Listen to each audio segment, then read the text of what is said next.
Salam sejahtera di dalam kasih Tuhan kita Yesus Kristus. Kemarin ada yang kirim video singkat di grup WhatsApp kami.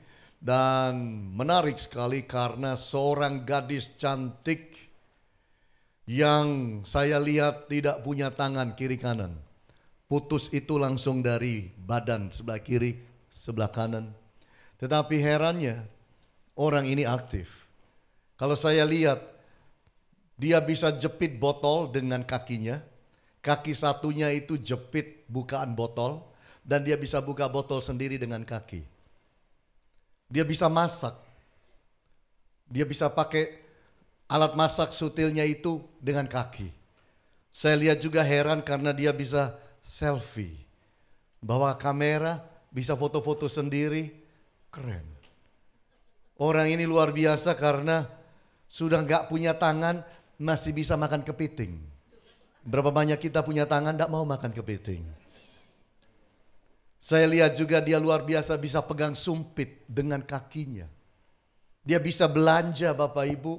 Dan dia beli buah itu, melon, itu dia pilih. Kalau kita tunjuk pakai tangan, dia bisa tunjuk pakai kaki. Dan kakinya diangkat satu agak lama itu gak apa-apa itu. Kita punya kaki dua kadang-kadang mau jatuh. Saya lihat dia jualan Bapak Ibu. Jual sepatu. Dan orang kalau beli dengan tangannya dia masukkan sepatu di kotaknya.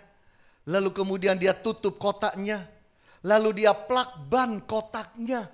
Dua-dua pakai kaki. Hebat. Yang terakhir saya lihat satu lagi. Malam mau tidur gak kalah dengan kita. Dia cuci muka tapi pakai kaki. Hebat. Pakai baju bisa. Pakai sendiri. Luar biasa. Dan yang hebat mengenai gadis ini adalah wajahnya ceria, penuh sukacita. Kalau kita yang ngalamin gitu gimana ya kira-kira? Merengut melulu, sumpek melulu, mulut kita mungkin panjang, mencucu melulu. Hari itu kayaknya tiap hari udah kelam melulu. Mungkin kita itu akan minta dengan keluarga kita, siapkan 2 suster, layani. Wanita ini jalan sendiri, apa-apa dilakukan sendiri. Dengan penuh sukacita. Di video itu tidak masalah, tidak marah, tidak minder. Hebat. Saya lihat dari awal sampai selesai, orang ini penuh sukacita. Bapak Ibu yang Tuhan Yesus kasihi, dunia kita tambah maju, tapi terlalu banyak tuntutan. Sehingga membuat kita itu kadang-kadang sulit mengucap syukur. Betul? Karena dunia menuntut kita tambah hari tambah baik, tambah hari tambah sempurna. Zaman sekarang ini loh, nunggu makanan di restoran agak lama dikit, udah cemberut. Nunggu antrian keluar dari mall, udah ngomel. Nungguin antri di dokter, kita bisa ngomel. Gampang sekali kita itu terbawa suasana untuk jadi rusak suasana hati ini.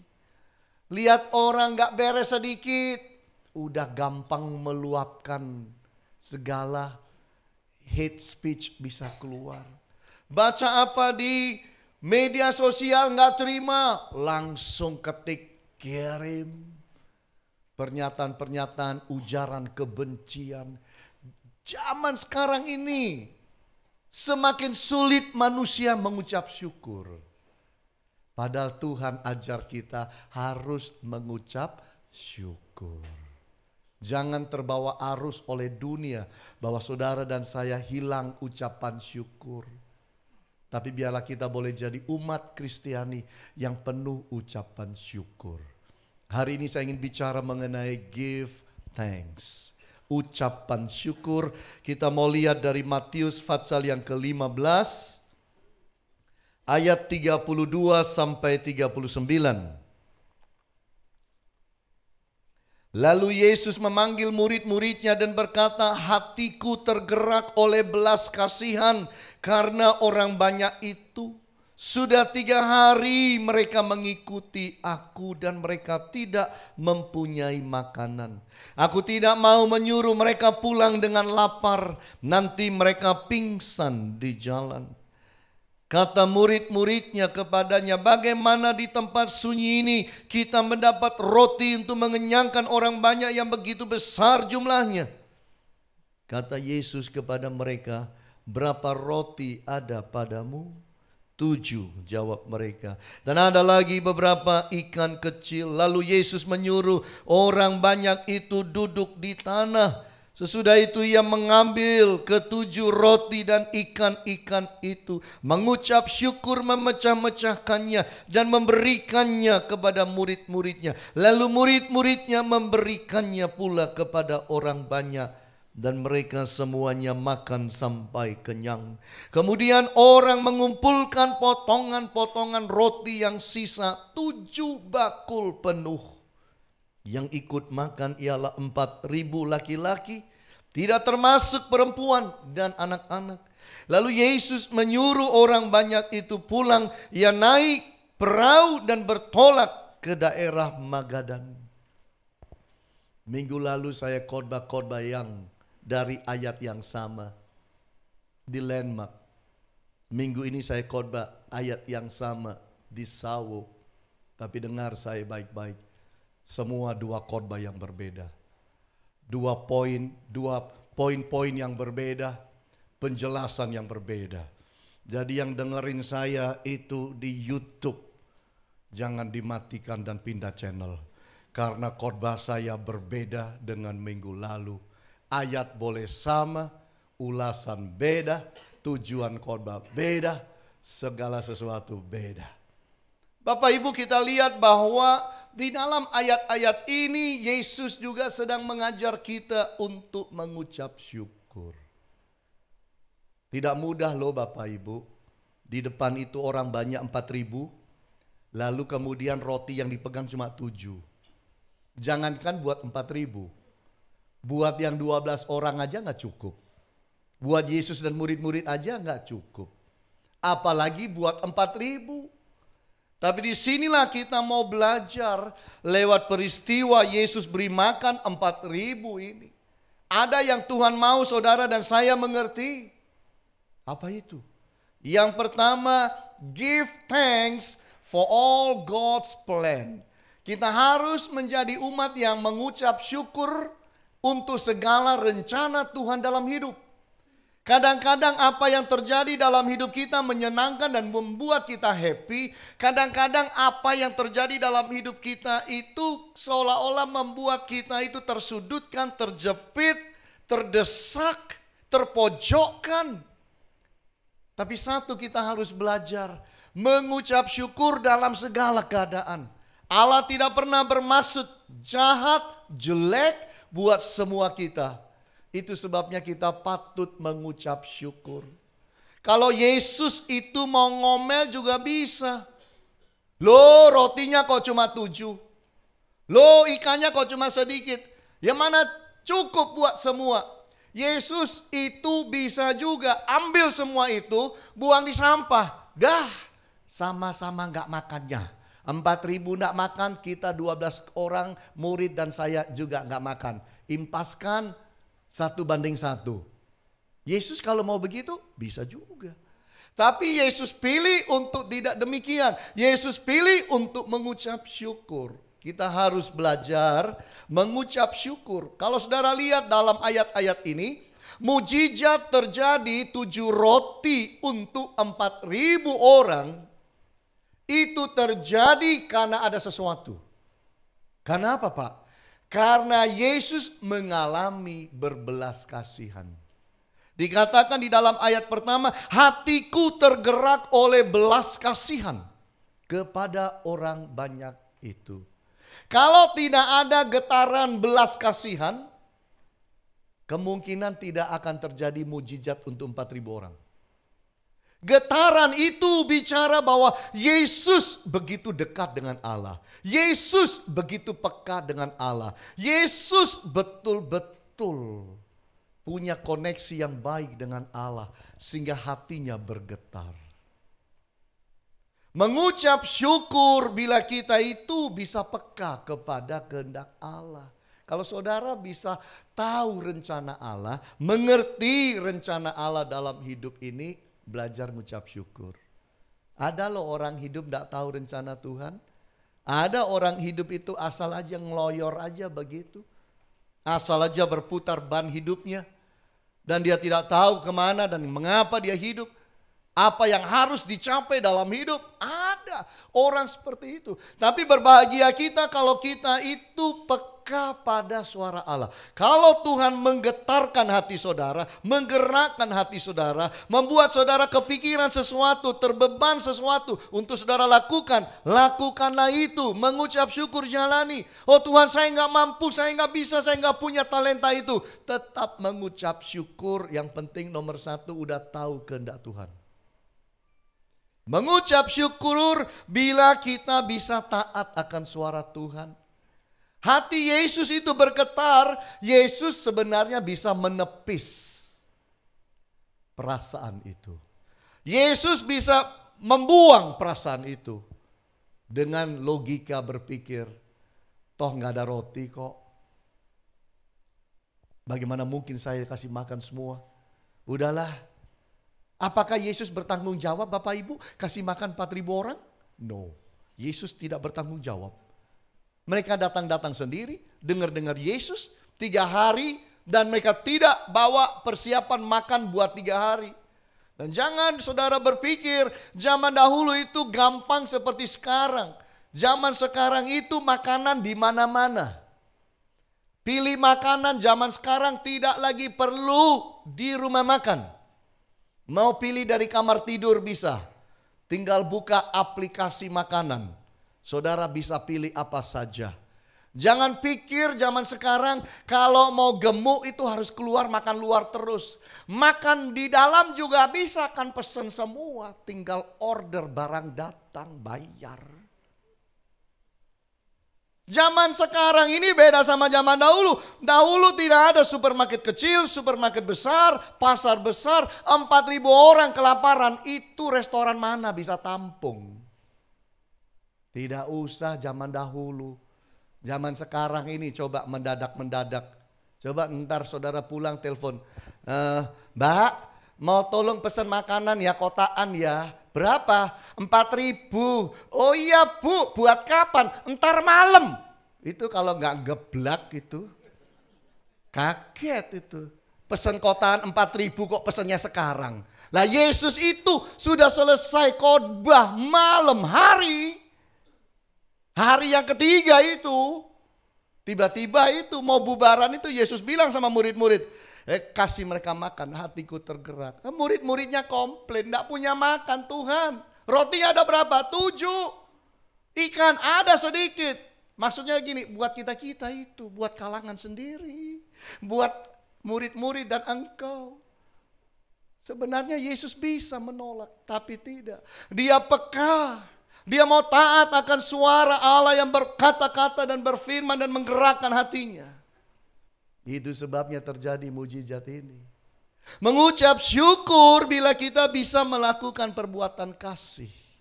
Kalau Tuhan gerakan saudara berbuat kasih dan saudara taat, mengucap syukur Bapak Ibu.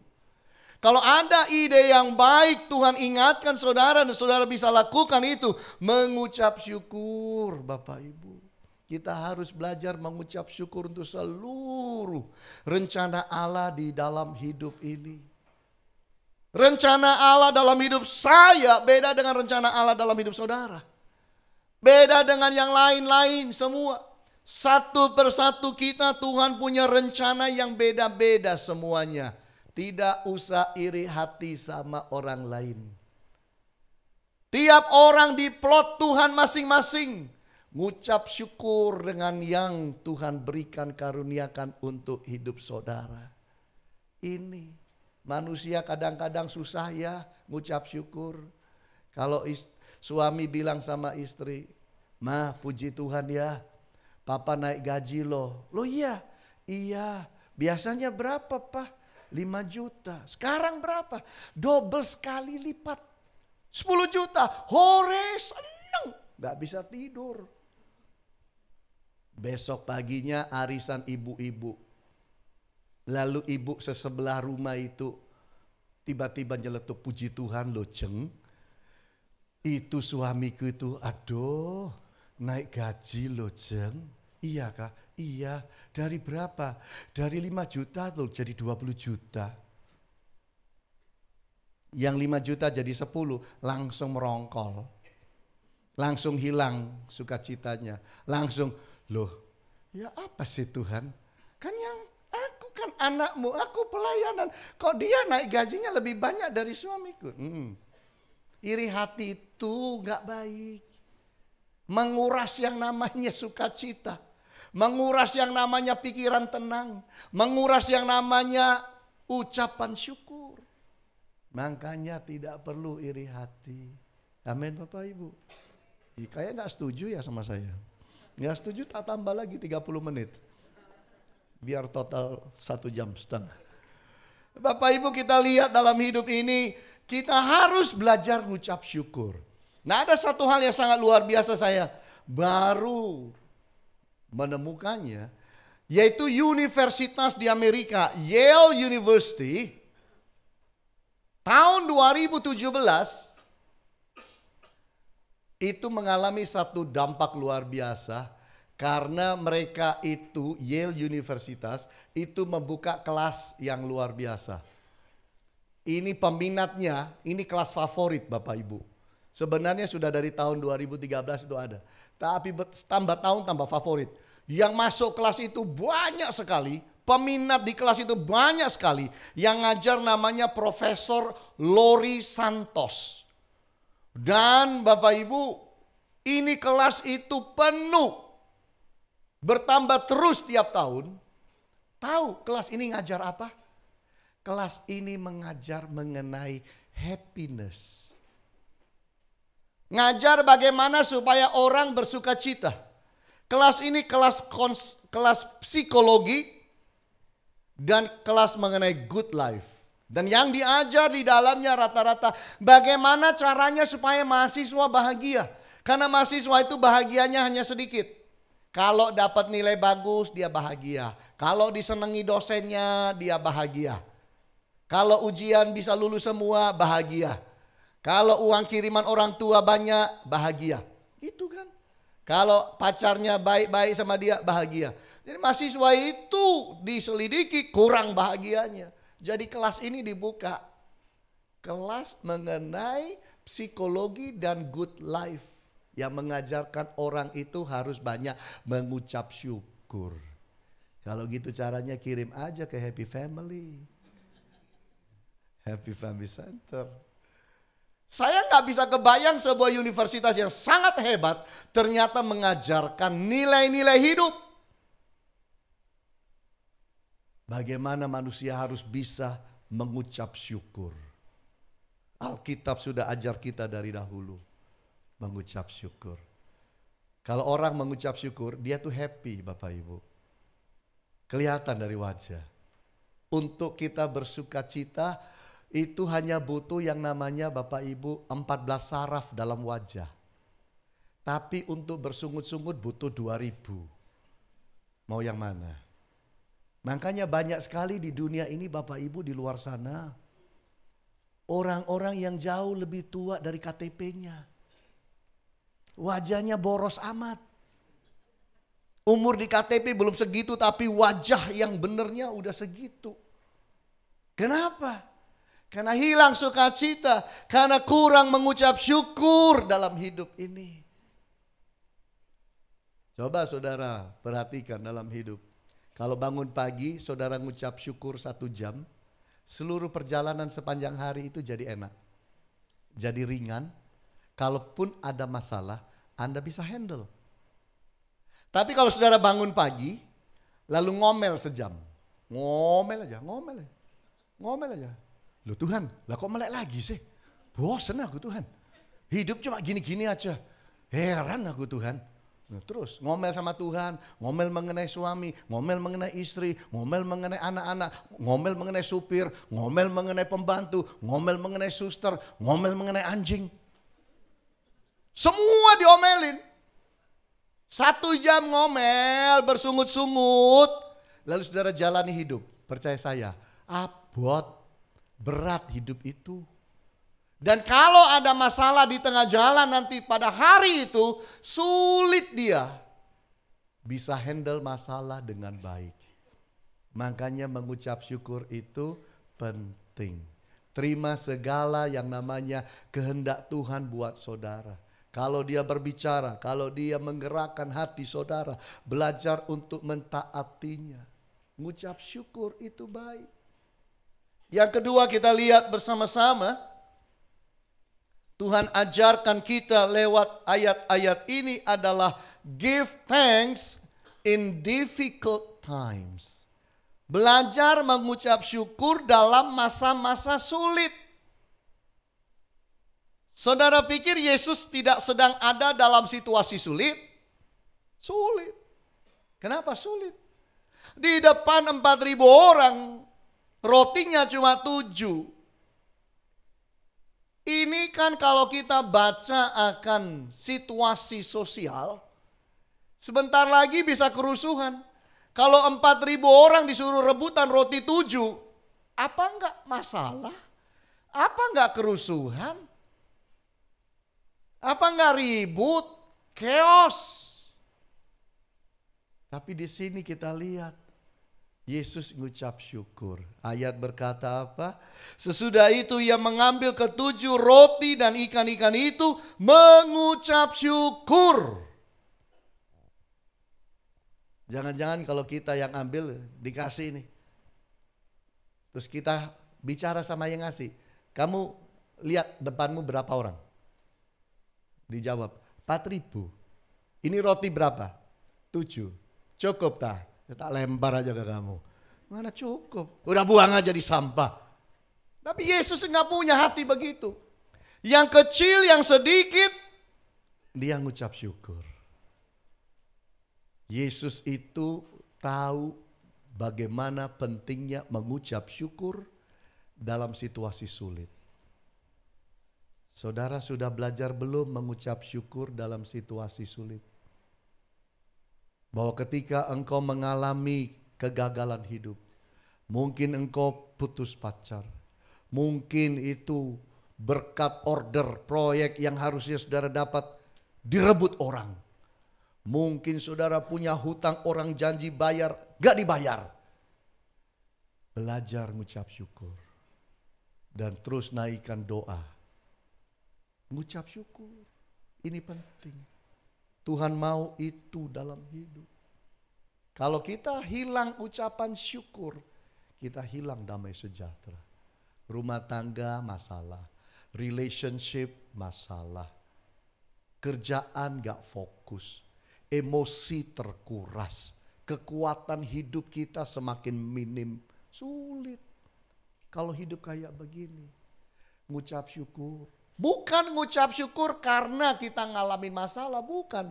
Ngucap syukur di tengah masalah. Yesus ini mengucap syukur di tengah masalah. 4.000 orang dan roti 7 itu masalah. Belajar mengucap syukur ketika berkatnya masih sedikit, Bapak Ibu. Semua orang bisa mengucap syukur kalau berkatnya banyak. Orang tak beragama pun juga bisa mengucap syukur, bersuka cita kalau berkatnya besar. Tapi dibutuhkan seorang anak Tuhan untuk bisa mengucap syukur di masa sulit. Kesulitan tidak boleh membunuh iman kita. Yesus lihat roti ini, mengucap syukur. Dia beriman Allah sanggup menolong. Tapi kalau orang hilang imannya, wis buang aja wis. Podo-podo ndak makan wis. Senasib, sepenanggungan. Yesus tidak demikian. Kesulitan tidak boleh membunuh ucapan syukur kita. Di Filipi dikatakan, naikkanlah permohonan dengan ucapan syukur. Ada itu. Tidak ada ayat, naikkanlah permohonan dengan bersungut-sungut. Naikkanlah permohonan dengan ribut, marah. Nggak ada.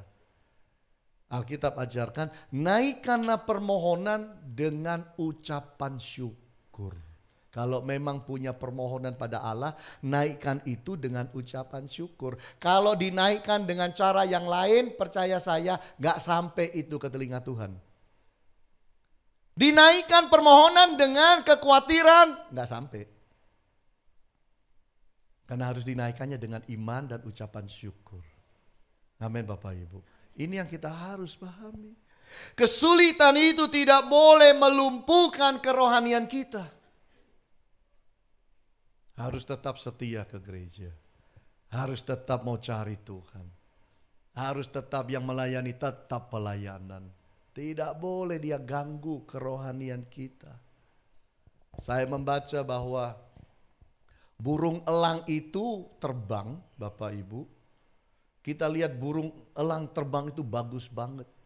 Ternyata burung elang itu sudah mulai belajar terbang umur 4 bulan.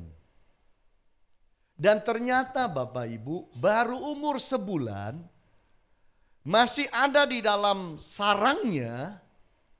Ketika angin bertiup, burung elang yang 1 bulan itu sudah mulai berdiri-berdiri. Udah merasakan angin itu. Untuk belajar mengenai angin itu. Dan diselidiki dikatakan, kenapa burung elang bisa terbangnya bagus dan jauh dan lama. Dan seolah-olah sayapnya itu gak harus kepak-kepak begitu. Tenang aja dia. Lama-lama jadi Titanic saya.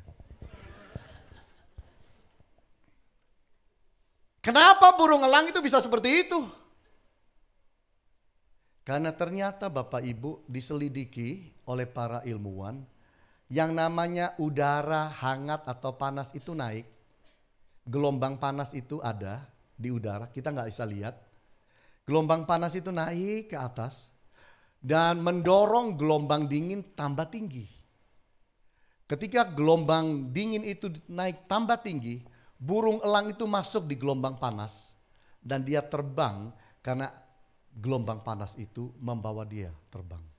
Jadi sebenarnya burung elang itu nunut kepada gelombang panas yang sedang ada itu. Itulah ketika kita mengucap syukur, kita itu naik. Dan dibawa naik oleh kuasa Roh Kudus. Diberi kekuatan baru. Sehingga kita ada di dalam dia. Gravitasi bumi, gravitasi dosa, gravitasi godaan gak bisa narik kita kalau kita ada di gelombang Roh Kudus. Ini gak kelihatan Roh Kudus, gak bisa dipegang, tapi dia ada. Kalau kita ngucap syukur, kita menyembah dia, kita dibawa masuk di dalam gelombang Roh Kudus. Anti gravitasi dunia. Kita akan bisa hidup baik dan berkemenangan. Dan Tuhan akan tolong kita saat kita mengalami dalam hidup itu masalah, tantangan yang menyerang kita. Itu sebabnya Yesus ajar mengucap syukur. Saya mau tanya saudara baik-baik. Dalam peristiwa Yesus kasih makan 4.000 orang ini, mana yang sebenarnya merupakan tujuan Yesus? Memberi makannya 4.000 orang atau mengajar murid-murid mengucap syukur? Pikir baik-baik. Yesus tidak perlu demonstrasi kuasa bahwa dia memberi makan 5.000 orang. Lalu mau diulangi lagi memberi makan pada 4.000 orang. Yesus tidak perlu demonstrasi itu dan Yesus tidak butuh dipuji. Tapi mujizat ini memberi makan 4.000 orang. Yesus punya tujuan yang sangat penting. Mengajar murid-murid ini mengucap syukur. 12 orang ini loh diajar mengucap syukur. Bonus daripada mengajar 12 orang adalah 4.000 orang bisa makan. Plus wanita, plus anak-anak. Tujuannya adalah apa? Mengajar mengucap syukur. Mulai hari ini tambah banyakkan ucapan syukur dalam diri saudara. Amin Bapak Ibu. Orang ucap syukur itu lebih sehat daripada orang bersungut-sungut. Tanya itu sama dokter, benar itu. Hati yang gembira adalah, loh itu Alkitab sudah ngomong. Orang yang bersungut-sungut tidak pernah bersuka cita. Tapi orang yang mengucap syukur pasti bersuka cita. Kalau dia bersuka cita, itu jadi obat. Amin Bapak Ibu. Jadi perbanyak itu dalam hati saudara, dalam hidup saudara. Mengucap syukur pada Allah. Tekanan darah saya pernah naik waktu diperiksa di laboratorium 160. Lalu dokternya bilang, Pak tinggi loh 160. Iya tinggi. Saya catat ya 160. Nanti Bapak kalau bayar asuransi 160, Bapak bayar banyak. Ekstra premi. Saya bilang, Dok minta izin 2 menit. Jadi ditutup selambu saya. Dia duduk di mejanya. Saya dikasih waktu 2 menit. 2 menit saya ngapain? Saya nyembah 2 menit. Saya bayangkan padang golf. Sendirian di situ. Tidak boleh ada orang main. Hanya saya. Lalu saya berdiri di tengah-tengah lapangan golf. Lalu saya membayangkan saya angkat tangan saya. Saya nyembah dalam hati. Nyembah. Setelah 2 menit dokternya masuk. Periksa lagi ya Pak Hani? Iya. Periksa. Kan tiduran periksa. Dibebet. Lalu diperiksa. Pakai ini kan stetoskop. Lalu dibuka kerannya kecil-kecil. Masih tinggi Pak, 140. Dok, minta waktu 2 menit lagi. Tutup lagi kelambunya. Dia duduk di kursi, nggak tahu ngapain, mungkin main HP. Saya bayangkan di lapangan golf lagi. Nyembah lagi, nyembah. Tapi dalam hati, dokter nggak dengar, dalam hati. Nyembah. Masuk hadirat Tuhan. 2 menit balik lagi. Srek, Pak periksa lagi. Pak ini yang terakhir ya Pak. Oke. Bebet lagi, pompa lagi,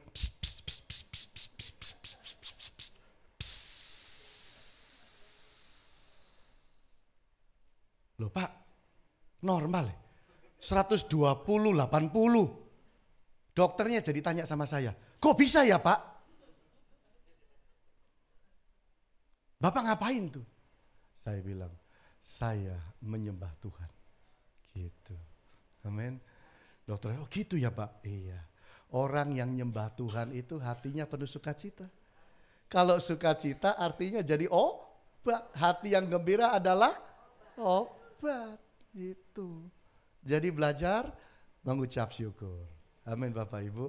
Coba lihat sebelahnya. Wajahnya penuh ucapan syukur enggak? Masih merengut terus tak? Merengut terus, kita tambahin khotbah 30 menit lagi. Nah yang ketiga kita lihat bersama-sama apalagi yang diajarkan oleh ayat-ayat ini. Yaitu diajarkan give thanks in humility. Mengucap syukur dalam kerendahan hati. Mengucap syukur di dalam kerendahan hati. Yesus itu rendah hati loh. Pegang roti 7 di depan 4.000 orang. Nungguin roti gak cukup. Sebenarnya Yesus itu bisa bikin mujizat sendiri. Tapi enggak. Dia mengucap syukur pada Allah. Rendah hati. Saudara pikir Yesus enggak bisa bikin mujizat? Bisa. Kenapa dia mengucap syukur? Untuk ngajarin 12 orang murid. Kalau lagi ngalamin situasi terjepit, ngucap syukur. Rendah hati. Datang pada Tuhan. Dan berdoa kepada dia. Supaya yang 7 ini cukup. Yesus kasih contoh. Yesus ini sudah biasa ngusir setan. Sudah biasa bikin mujizat. Tapi kali ini dia ngucap syukur. Untuk ngajar 12 murid. Jadi orang tuh rendah hati. Ini sisi rendah hatinya Yesus. Dia pegang roti itu.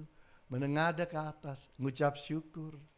Setelah selesai itu, dia bagi-bagikan. Rendah hati. Saudara mau ditolong Tuhan? Rendah hati. Saudara mau diberkati Tuhan? Rendah hati. Amin Bapak Ibu.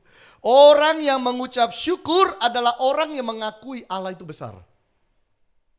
Kalau saudara jadi orang Kristen tidak mengucap syukur tapi bersungut-sungut, engkau tidak percaya Allahmu besar. Tapi kalau kita itu mengucap syukur, kita sedang bilang pada yang lain bahwa Allahku itu besar. Mengucap syukur itu juga kita bilang pada diri sendiri Allah itu besar. Makanya yang namanya Daud tuh sering perintah dirinya. Hai jiwaku, pujilah Tuhan. Hai jiwaku, sembahlah Dia. Kadang-kadang ngucap syukur harus diperintah. Hani, ngucap syukur. Oh iya sih. Ngomong sendiri sama diri sendiri. Gitu Bapak Ibu. Orang yang mengucap syukur adalah orang yang berserah pada rencananya. Apa yang menjadi rencana Tuhan, pokoknya saya mau terima. Entah gimana caranya. Sekarang semua negatif, sekarang semuanya hitam, sekarang semuanya jalan buntu. Tapi aku mengucap syukur karena percaya rencana Tuhan pasti baik buat aku. Itu sebabnya kita mengucap syukur.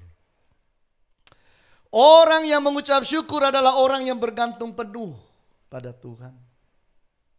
Yesus itu bergantung penuh, makanya dia mengucap syukur, berdoa kepada Allah, baru kemudian dia lakukan, membagikan roti-roti itu. Jadi dalam hal ini Yesus sedang ajar kepada kita semua, semakin bergantung kepada Tuhan. Bapak Ibu yang Tuhan Yesus kasihi, baru-baru ini kan saya pergi ke Thailand. Lalu kemudian pelayanan selesai. Pelayanannya kan Jumat, Sabtu, Minggu. Senin selesai. Nggak pulang, nyebrang naik pesawat 2 jam ke Pulau Koh Samui. Sampai di sana kami sewa yang namanya juga itu teman sewa ya boat, bawa keliling pulau-pulau. Ternyata jauh. Berapa jam? 3 jam kali. Udah sampai di pulau ya lihat-lihat begitu aja. Kemudian ini ada guide-nya itu bilang, naik atas nih, bagus nih. Kalau di atas itu pemandangannya bagus, bisa lihat semua, bagus. Naik, gak ada satu mau naik. Kenapa? Panasnya luar biasa waktu itu. Lalu dia masih bujuk rayu kita. Dia bilang sama saya, udah sampai sini gak naik sayang. Naik sebentar, lihat. Nanti kalau kamu sudah naik, kamu pasti terima kasih sama saya. Wah, berarti bagus banget di atas. Terpancing saya. Saya lihat jalannya naik. Ini naik tebingnya lurus sampai atas gitu. Sampai sana. Ada tangganya, ada. Tapi tangganya begini. Kadang-kadang begini, lurus begini. Kadang-kadang naik lagi. Yang banyak begini naiknya. Jadi kayak orang naik tangga bener-bener. Karena itu tebing yang lurus sampai atas. Saya tanya, berapa menit naik atas? Cepat, 10 menit. Oke. You antar saya ya. Oke. Dia naik, saya ikut dari belakang. Naik saudara. Begitu. Kayak pemadam kebakaran itu, naik tangganya itu. Naik, istirahat sedikit, naik lagi. Udah naik. Karena cuma 10 menit, saya selesaikan dengan sebaik-baiknya. Itu pemikiran saya. Naik cepat. Wah, cek. Sampai di tengah jalan, udah naik 3 menit. Tour guide-nya bilang sama saya, kamu cepat sekali naiknya. Umur berapa? Ya 50 lebih. Fitness ya? Oh iya. Masih lama? Sebentar lagi. Wah naik. Naik sampai atas. Belum sampai. Habis napasku.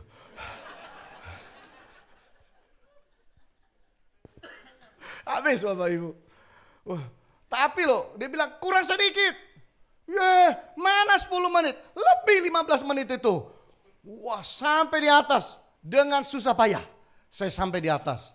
Sampai di atas langsung cari tempat duduk. Terus gitu saudara. Jujur Bapak Ibu, ini yang saya lihat sudah berkunang-kunang. Itu saya lihat banyak bintang di siang hari. Itu lihat orang udah kabur-kabur Bapak Ibu. Sampai di atas. Kesalahan fatal. Naik tidak bawa aqua. Udah begitu tinggi. Dan saya udah lemes. Saya sampai dikipasin. Itu tour guide-nya itu buka kaosnya begitu, kipasin gitu. Padahal dia keringetan. Oh! Sampai teman saya bilang, no, it's okay. Lah iya, ini, aduh, saya jujur mau muntah-muntah di sana Bapak Ibu. Terus saya kehabisan nafas saya benar-benar. Serius Bapak Ibu, menggos-menggosnya itu luar biasa. Semua orang yang ada di situ ngeliatin saya. Untung aja nggak ada yang video. Viral selaan saudara. Ada orang India liatin saya. Tanya, kenapa? Kecapean, habis nafas. Yang jawab, udah nggak bisa jawab saya. Dia datang, dia bawa aqua. Aqua tinggal separuh, udah diminum separuh sama dia. Ya udahlah, separuh India, separuh Indonesia lah. Minum saudara. Aduh. Terus gak bisa turun. Saya bayangin turunnya itu. Gimana caranya turun? Tadi naiknya begini kan turunnya juga begini saudara. Aduh. Jadi akhirnya saya berhenti setengah jam lebih di situ. Sampai akhirnya saya dapat kembali nafas saya kembali semua. Udah balik semua. Udah pucat semua. Kemudian baru saya. Udah bener dia bilang kalau di atas bisa lihat itu danau hijau. Bener cuma tak lirik tak gini. Turun. Foto. Enggak foto. Gak kuat moto Bapak Ibu. Capek aku udah. Habis nafasku. Aduh. Turun itu pelan-pelan itu kayak orang umur 90 kali. Turun satu. Itu yang mau naik itu saudara minggir semua. Karena ada pangeran mau turun saudara. Sampai di bawah ketemu Ibu Agnes di pasir-pasir di bawah pohon. Langsung gak kuat muntah saya di situ saudara. Ada orang lokal sana lihat. Why? What happened? Are you sick? Dia pergi ke warung dibeliin minyak angin saudara. Cium ini. Oke, gosok-gosok, digosok-gosokin semua ini. Wah, baik sekali. Ya, kasih saya. Oke. Wah, saya bayangin sudah kayak begini. Masih naik perahu, boat lagi 3 jam. Waduh. Kalau helikopter tah. Tapi Tuhan itu menolong dalam semuanya itu saudara. Akhirnya saya sudah dalam hati apa? Ya udah ngucap syukur aja. Aduh. Sambil saya naik ke boat itu saya digandeng dituntun. Saya bilang sama dia, bener ya kamu bilang aku bakal terima kasih sama kamu. Kamsyah. Minta ampun Bapak Ibu, janji saya nggak mau naik tinggi-tinggi lagi. Iya, aduh, lupa saya. Iya, lupa kalau ada jantung Bapak Ibu lupa.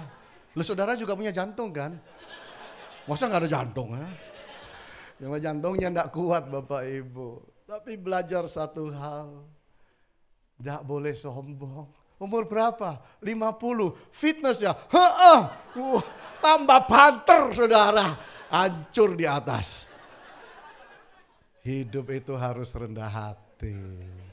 Ya, Tuhan ngajar saya itu rendah hati. Udah. Saya lupa itu, makanya Ibu Agnes bilang udah lain kali jangan naik-naik. Iya wis enggak. Sekalian naik bungee jumping saudara. Kita harus mengucap syukur dalam kerendahan hati. Itu yang Tuhan inginkan. Hari ini kita belajar mengucap syukur dari Yesus. Yesus mau dalam hidup saudara dan saya, kita mengucap syukur untuk semua rencana Allah dalam diri kita. Rencana yang apa yang terjadi kita mengerti atau yang terjadi kita tidak mengerti, ngucap syukur. Ngucap syukur. Kita belajar dalam hidup ini untuk supaya kita mengucap syukur dalam masa yang sulit. Tetap sesulit apapun yang keluar ngucap syukur itu penting. Itu akan jadi kekuatan baru buat kita. Itu juga akan menjadi pintu kita lihat mujizat dalam hidup kita. Dan kita ngucap syukur lewat kerendahan hati. Dengan rendah hati ngucap syukur, Tuhan itu yang besar, bukan saya. Yang besar itulah yang akan menolong saya yang kecil. Untuk saya boleh berjalan maju, dan saya boleh bertumbuh, dan saya boleh sukses. Karena Tuhan menyertai memberkati. Tuhan Yesus berkati kita. Amin.